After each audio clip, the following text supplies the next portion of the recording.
श्रीमती प्रियंका गांधी वाड़ा।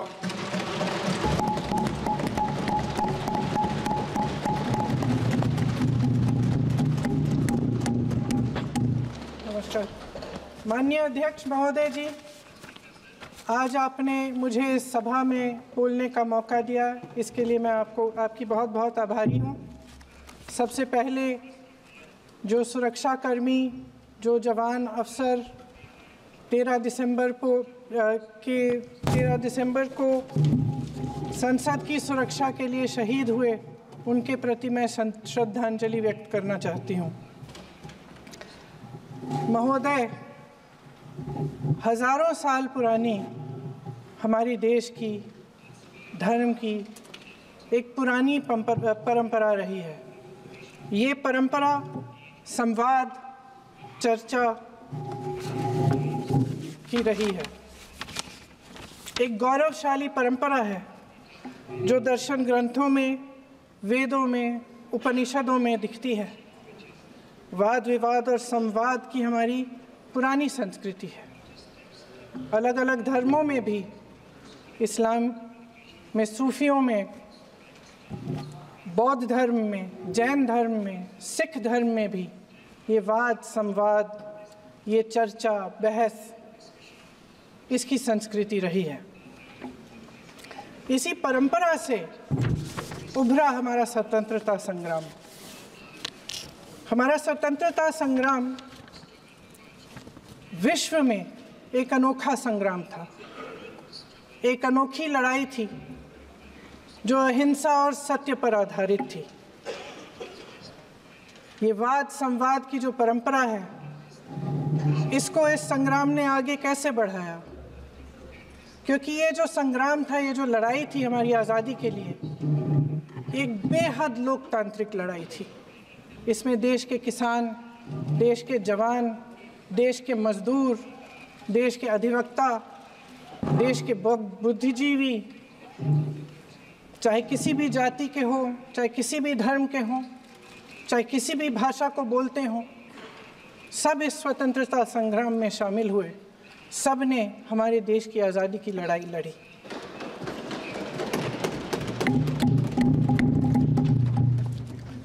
और उसी आज़ादी की लड़ाई से एक आवाज़ उभरी जो हमारी देश की आवाज़ थी। वो आवाज़ ही आज हमारा संविधान है। साहस की आवाज़ थी, हमारी आज़ादी की आवाज़ थी, और उसी की गूंज ने हमारे संविधान को लिखा और बनाया। ये सिर्फ एक दस्तावेज नहीं है। बाबा साहेब अम्बेडकर, मौलाना आज़ाद जी, राजगोपालाचारी जी और जवाहरलाल नेहरू जी और उस समय के तमाम नेता, जैसे आपने कहा, इस संविधान को बनाने की जो कार्य में सालों के लिए जुटे रहे। हमारा संविधान इंसाफ, उम्मीद, अभिव्यक्ति और आकांक्षा की वो ज्योत है जो हर हिंदुस्तानी के दिल में जलती है।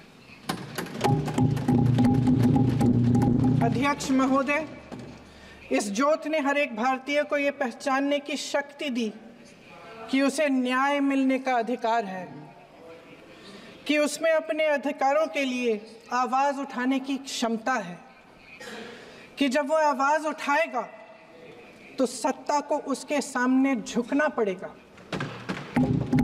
इस संविधान ने हर एक देशवासी को ये अधिकार दिया कि वो सरकार बना भी सकता है और सरकार बदल भी सकता है। ये ज्योत जो हर हिंदुस्तानी के दिल में जलती है, उसने हर हिंदुस्तानी को ये विश्वास दिया कि देश की संपत्ति में, देश की दौलत में, संसाधनों में उसका भी हिस्सा है, कि उसे एक सुरक्षित भविष्य की उम्मीद का अधिकार है, कि देश बनाने में भी उसकी भागीदारी है। उम्मीद और आशा की ये जोत मैंने देश के कोने कोने में खुद देखी है। उन्नाव में मैं एक रेप पीड़िता के घर गई, उसे जलाकर मार डाला था। वो शायद 20-21 साल की होगी। हम सब के बच्चे हैं। हम सोच सकते हैं कि अगर हमारी बेटी के साथ बार बार बलात्कार हुआ और फिर जब वो अपनी लड़ाई लड़ने के लिए गई तो उसको जलाकर मार डाला गया होता तो हम पर क्या बीतती। मैं उस बच्ची के पिता से मिली। उसके खेत जलाए गए थे, उसके भाइयों को पीटा गया था, उसके पिता को बाहर से घर के बाहर घसीट कर मारा गया था। उस पिता ने मुझे बताया कि बेटी, मुझे न्याय चाहिए। मेरी बेटी अपने एफआईआर को दर्ज करने के लिए जब ज़िले में गई तो उसको मना किया गया। अगले ज़िले में जाना पड़ा उसे। वो रोज़ सुबह 6 बजे उठकर तैयार होकर अकेली अपने मुकदमे को लड़ने के लिए अगले ज़िले में ट्रेन से जाती थी। उसके पिता ने मुझे कहा कि मैंने उससे कहा, बेटी अकेले मत जाओ, छोड़ दो ये लड़ाई। लेकिन उसकी बेटी ने उसको जवाब दिया कि नहीं पिताजी, मैं अकेली जाऊंगी, मैं लड़ूंगी, ये मेरी लड़ाई है, मैं इसको लड़ूंगी। ये लड़ने की क्षमता, ये हिम्मत उस लड़की को और करोड़ों भारत की नारियों को हमारे संविधान ने दी। आगरा में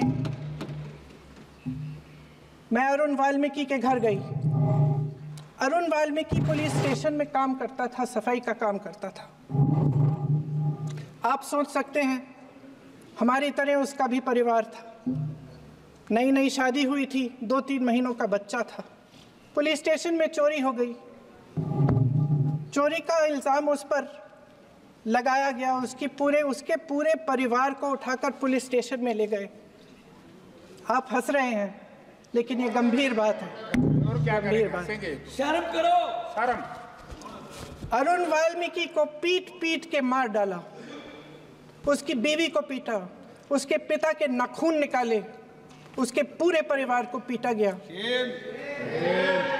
जब मैं उस जवान महिला से मिलने गई जो अभी अभी विधवा हुई थी, तो उसने मुझे कहा कि दीदी, हमें सिर्फ एक चीज़ चाहिए, हमें न्याय चाहिए और हम इस न्याय के लिए लड़ते रहेंगे, चाहे कुछ भी हो जाए।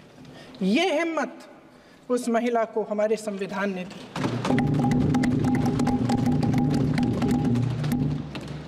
संभल के कुछ लोग आए थे हमसे मिलने, जो मृतकों के परिवार के सदस्य थे। उसमें 2 बच्चे थे, अदनान और उजैर। अब सुनिए। उसमें 2 बच्चे थे, अदनान और उजैर। एक बच्चा मेरे बच्चे की उम्र का है, दूसरा उससे छोटा 17 साल का है। दर्जी के बेटे थे।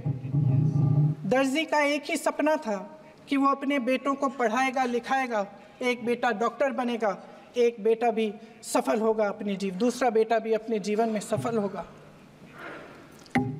उनके पिताजी हर रोज़ उनको स्कूल छोड़ते थे। उस दिन भी स्कूल छोड़ने के बाद अपनी दुकान में चले गए। उन्हें पता नहीं था कि विवाद हो रहा है। उन्होंने भीड़ देखी, घर आने की कोशिश की तो पुलिस ने गोली से मार डाला। वो 17 साल का बच्चा अदनान मुझसे कहता है, वो 17 साल का बच्चा अदनान मुझसे कहता है कि मैं बड़ा होकर डॉक्टर बन के दिखाऊंगा, मैं अपने पिता का सपना साकार करूंगा। ये सपना, ये आशा उसके दिल में हमारे संविधान ने डाली। अध्यक्ष महोदय, हमारे देश के करोड़ों देशवासियों के संघर्ष में, अपने अधिकारों की पहचान में, इनकी कठिन से कठिन परिस्थितियों से लड़ने की अपार हिम्मत में और देश से न्याय की अपेक्षा में हमारे संविधान की ज्योत जल रही है। मैंने हमारे संविधान की ज्योत को जलते हुए देखा है और इसके साथ साथ ये भी समझा है कि हमारा संविधान एक सुरक्षा कवच है। एक ऐसा सुरक्षा कवच है जो देशवासियों को सुरक्षित रखता है, न्याय का कवच है, एकता का कवच है और अभिव्यक्ति की आज़ादी का कवच है। दुख की बात यह है कि मेरे सत्ता पक्ष के साथी जो बहुत बड़ी बड़ी बातें करते हैं, इन्होंने इन 10 सालों में ये सुरक्षा कवच, सत्ता पक्ष के मेरे साथियों ने ये सुरक्षा कवच तोड़ने का पूरा प्रयास किया है। संविधान में सामाजिक, आर्थिक और राजनीतिक न्याय का वादा है। ये वादा एक सुरक्षा कवच है जिसको तोड़ने का काम शुरू हो चुका है। लैटरल एंट्री और निजीकरण के जरिए ये सरकार आरक्षण को कमजोर करने का काम कर रही है। अगर लोकसभा में ये नतीजे नहीं आए होते तो ये संविधान बदलने का काम भी शुरू कर लेते। सच्चाई ये है अध्यक्ष महोदय कि आज संविधान बार बार इसलिए कह रहे हैं क्योंकि इस चुनाव में इनको पता चल गया कि इस देश की जनता ही इस संविधान को सुरक्षित रखेगी, कि इस चुनाव में हारते हारते जीतने से इन्हें एहसास हुआ कि ये संविधान बदलने की बात इस देश में नहीं चलेगी। आज जनता की मांग है कि जाति जनगणना हो। सत्ता पक्ष के मेरे साथी ने इसका जिक्र किया। ये जिक्र भी आज इसलिए हो रहा है क्योंकि चुनाव में ये नतीजे आए। ये जाति जनगणना इसलिए जरूरी है ताकि हमें पता चले कि किसकी क्या स्थिति है और नीतियां उस हिसाब से बने। इनकी गंभीरता का प्रमाण ये है कि जब चुनाव में पूरे विपक्ष ने जोरदार आवाज उठाई कि ये जाति जनगणना होनी चाहिए, तो इनका जवाब देखिए। इनका जवाब भैंस भाग भैंस चुरा लेंगे, मंगलसूत्र चुरा लेंगे, इनका ये जवाब था। ये गंभीरता है इनकी जाति जनगणना पर।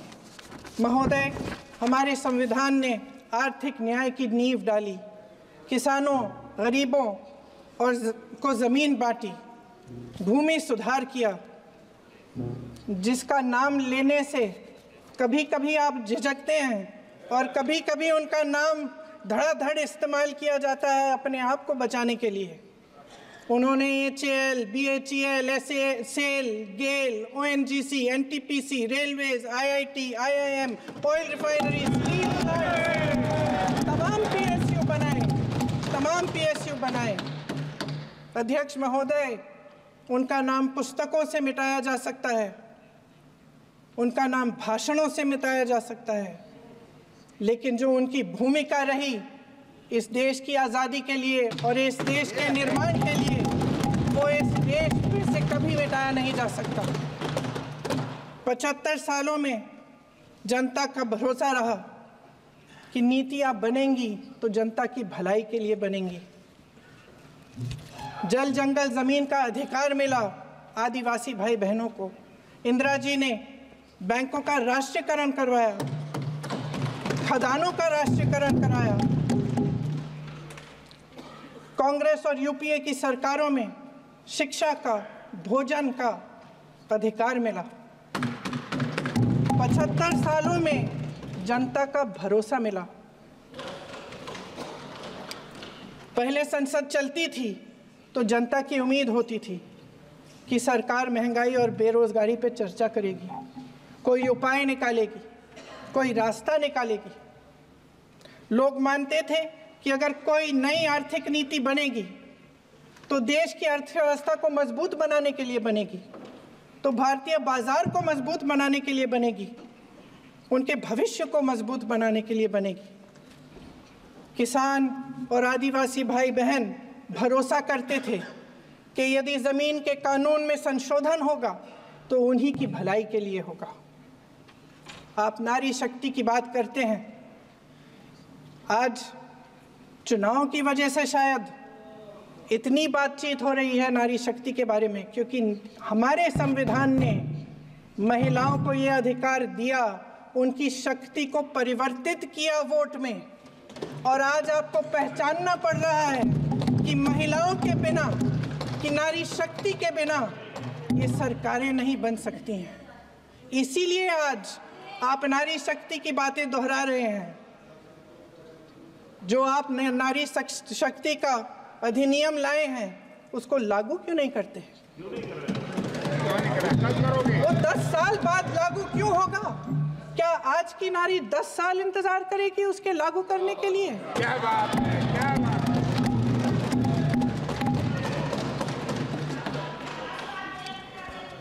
आज संसद में बैठे हुए सत्ता पक्ष के मेरे साथी ज़्यादा से ज़्यादा अतीत की बातें करते हैं। 1921 में क्या हुआ, कब हुआ, नेहरू जी ने क्या किया।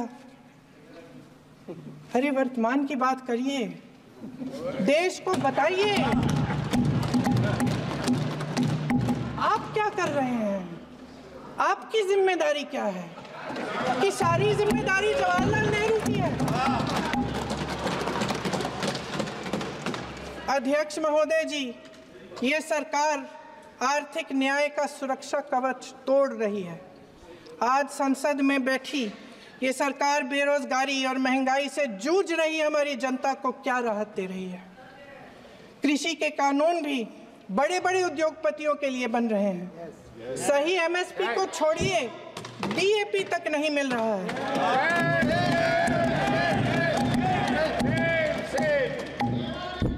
वायनाड से लेकर ललितपुर तक इस देश का किसान रो रहा है। आपदा आती है तो उसको कोई राहत नहीं मिलती। भगवान भरोसे है आज इस देश का किसान, उसको छोड़ दिया गया है। आज हिमाचल में देखिए, जितने भी कानून बने हैं वो सब बड़े बड़े उद्योगपतियों के लिए बन रहे हैं। हिमाचल में जो सेब उगता था उसके जो छोटे छोटे किसान हैं वह रो रहे हैं, क्योंकि एक व्यक्ति के लिए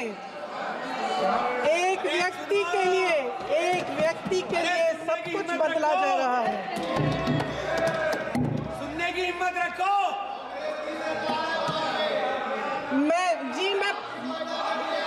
अध्यक्ष महोदय जी, अध्यक्ष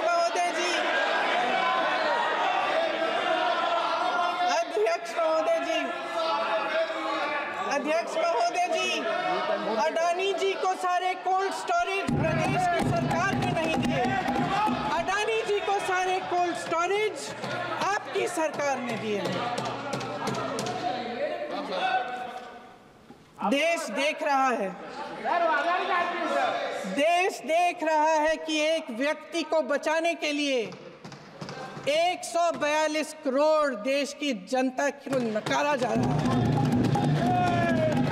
सारे बिजनेस, सारे संसाधन, सारी दौलत, सारे मौके एक ही व्यक्ति को सौंपे जा रहे हैं। सारे बंदरगाह, एयरपोर्ट्स, सड़कें, रेलवे का काम, कारखाने, खदाने, सरकारी कंपनियां सिर्फ एक व्यक्ति को दी जा रही है। जनता के मन में हमेशा ये विश्वास होता था कि अगर कुछ नहीं है तो संविधान हमारी सुरक्षा करेगा, मगर आज आम लोगों के बीच ये धारणा बनती चली जा रही है कि सरकार सिर्फ अडानी जी के मुनाफे के लिए चल रही है। देश में बहुत तेजी से गैर बराबरी बढ़ रही है। जो गरीब है वो और गरीब हो रहा है, जो अमीर है वो और अमीर हो रहा है। इस सरकार ने आर्थिक न्याय की भी सुरक्षा कवच तोड़ दिया है। राजनीतिक न्याय की जब बात होती है, मेरे सत्ता पक्ष के साथी आज खड़े हुए और तमाम गिनती करने लग गए कि ऐसा हुआ वैसा हुआ, 1975 में जो हुआ, तो सीख लीजिए ना आप भी। सीख लीजिए, आप भी अपनी गलतियों के लिए माफी मांग लीजिए, आप भी बैलेट पे चुनाव कर लीजिए, आप भी बैलेट पे चुनाव कर लीजिए, दूध का दूध पानी का पानी हो जाएगा। आप राजनीतिक न्याय की बात करते हैं, सरकारों को पैसों के बल पर गिरा देते हैं।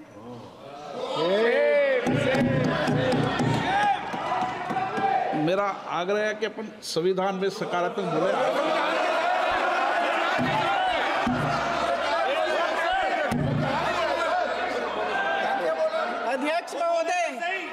अध्यक्ष महोदय, सत्ता पक्ष के हमारे साथी ने एक उदाहरण दिया उत्तर प्रदेश की सरकार का, तो मैं भी एक उदाहरण दे देती हूँ महाराष्ट्र की सरकार का, मैं भी एक उदाहरण दे देती हूँ हिमाचल की सरकार को तोड़ने की कोशिश किसने की, पैसों के बल पे की, गोवा की सरकार, तमाम उदाहरण राजस्थान की।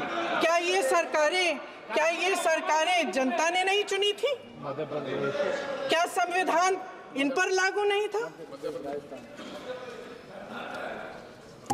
पूरी देश की जनता जानती है कि इनका हंसती है, जानती है कि इनके यहाँ तो वॉशिंग मशीन है।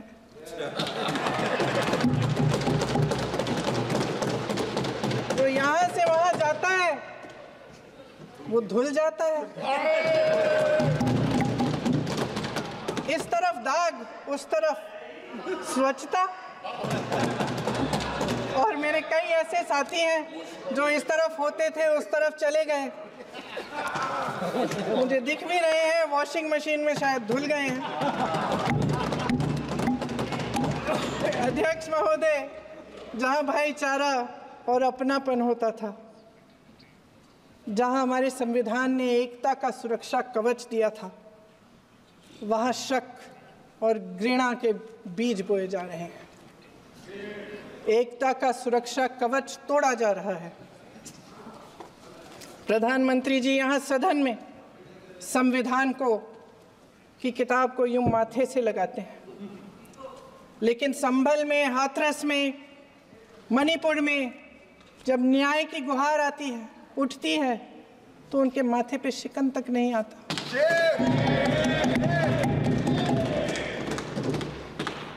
शायद समझ नहीं पाए हैं कि भारत का संविधान संघ का विधान नहीं है।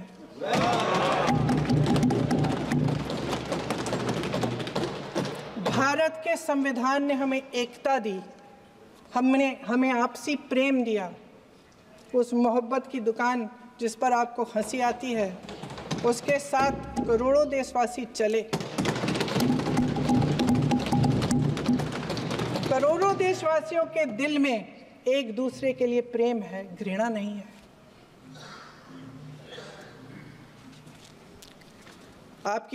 इनकी जो विभाजनकारी नीतियां हैं, उसका नतीजा हम रोज देखते हैं। राजनीतिक फायदे के लिए संविधान को छोड़िए, देश की एकता को भी ये रख नहीं सकते, इसकी सुरक्षा नहीं कर सकते। हमने संभल में देखा, मणिपुर में देखा। दरअसल इनका कहना है कि अलग अलग इस देश के अलग अलग हिस्से हैं, लेकिन हमारा संविधान कहता है कि ये देश एक है और ये देश एक रहेगा। जहां खुला विवाद होता था, अभिव्यक्ति का सुरक्षा कवच होता था, इन्होंने भय का माहौल पैदा किया है। सत्ता पक्ष के मेरे साथी अक्सर 75 सालों की बात करते हैं, लेकिन इन 75 सालों में ये उम्मीद, आशा, ये अभिव्यक्ति की ज्योति कभी थमी नहीं, कभी बुझी नहीं। इस देश की जनता ने खुलकर आलोचना की, निडर होकर धरने किए, प्रदर्शन किए। जब जब जनता नाराज हुई, तब तब सत्ता को ललकारा, उसे चेतावनी दी, बड़े से बड़े नेताओं को कटघरे में खड़ा किया, उनसे जवाब मांगा, न्याय मांगा। इस देश के छोटे छोटे से नुक्कड़ की दुकानों में, चाय की दुकानों में, इस देश के घरों में, गलियों में, मोहल्लों में, अखबारों में, प्रकाशन घरों में, न्यायपालिकाओं में चर्चा कभी बंद नहीं हुई। लेकिन आज ये माहौल नहीं है। आज जनता को सच बोलने से डराया जाता है, धमकाया जाता है। पत्रकार हो या विपक्ष का नेता हो या किसी यूनिवर्सिटी का प्रोफेसर हो, छात्र संघ हो या कर्मचारियों का संगठन हो, सबका मुंह बंद कराया जाता है। किसी पे ईडी, किसी पे सीबीआई, किसी पे इनकम टैक्स, फर्जी मुकदमे लगवाए जाते हैं, जेल में डाल दिया जाता है, विपक्षी नेताओं को जेल में डाल दिया जाता है, उनको सताया जाता है। किसी को नहीं छोड़ा इस सरकार ने। देशद्रोही कह के उत्तर प्रदेश में मुझे याद है कुछ अध्यापिकाएं प्रदर्शन कर रही थी, उन पर मुकदमा डाल दिया देशद्रोही का, उन्हें देशद्रोही कह दिया। इन्होंने देश का पूरा माहौल भय से भर दिया है। इनकी मीडिया की मशीन झूठ फैलाती है, तरह तरह के आरोप लगाती है, और शायद वह भी भय में ही है। महोदय, मैं इस सदन को याद दिलाना चाहती हूँ कि ऐसा डर का माहौल देश में अंग्रेजों के राज में था। जब इस तरफ बैठे हुए गांधी की विचारधारा वाले लोग आज़ादी की लड़ाई लड़ रहे थे और उस तरफ वाली विचारधारा वाले लोग भय में रहकर अंग्रेजों के साथ साठ-गांठ कर रहे थे। लेकिन अध्यक्ष महोदय, भय का भी अपना स्वभाव होता है। भय फैलाने वाले हमेशा भय का खुद शिकार बन जाते हैं। ये प्रकृति का नियम है। आज इनकी भी यही हालत हो गई है। भय फैलाने के इतने आदी हो गए हैं कि खुद भय में रहने वाले हैं। चर्चा से डरते हैं, आलोचना से घबराते हैं। कई दिनों से हम मांग रहे हैं कि चर्चा करिए, लेकिन चर्चा करने की हिम्मत ही नहीं है।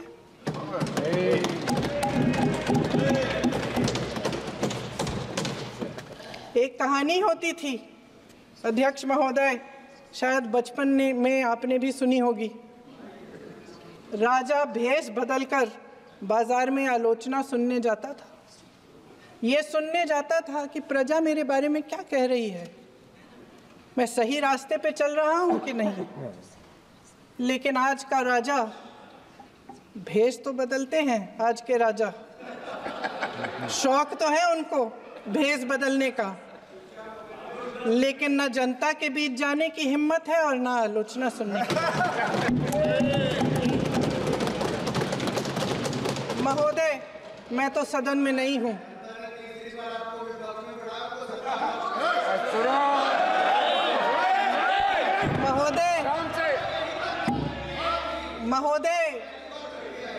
महोदय, जनता में बहुत विवेक है, ये सही है।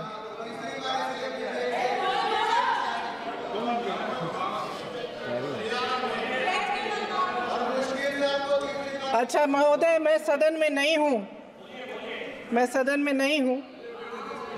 कुछ हाँ ठीक है, मैं सदन में नहीं हूँ, मात्र 15 दिनों से आ रही हूँ। लेकिन मुझे ताज्जुब होता है कि इन 15 दिनों में इतनी बड़े इश्यूज हैं, इतनी बड़ी बातें हैं, प्रधानमंत्री जी मात्र एक दिन के लिए शायद 10 मिनट के लिए दिखे हैं सदन।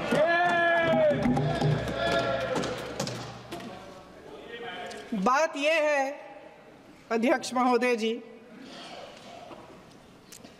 कि ये देश भय से नहीं, साहस और संघर्ष से बना है। इसको बनाने वाले देश के किसान, जवान, देश के करोड़ों मजदूर और गरीब जनता है। संविधान इनको साहस देता है। मेहनती मिडिल क्लास है। और इस देश के जो करोड़ों देशवासी हैं, जो रोजाना भयंकर परिस्थितियों का सामना करते हैं, उनको साहस देता है। वायनाड में जो आपदा आई, उसमें एक छोटा लड़का था 17 साल का। 6 घंटों के लिए उसने अपनी माँ को बचाने की कोशिश की।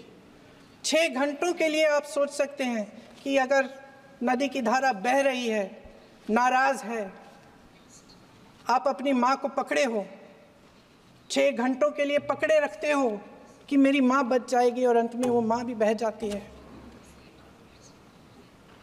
उस लड़के का साहस, उन महिलाओं का साहस जो पीड़ित हैं लेकिन फिर भी अपनी लड़ाई लड़ रहे हैं, उन संभल के बच्चों का साहस जिनके पिताजी अभी अभी गुजर गए लेकिन फिर भी उनके सपनों को साकार करने की हिम्मत है, उनका साहस है, वो साहस इस संविधान ने दिया है।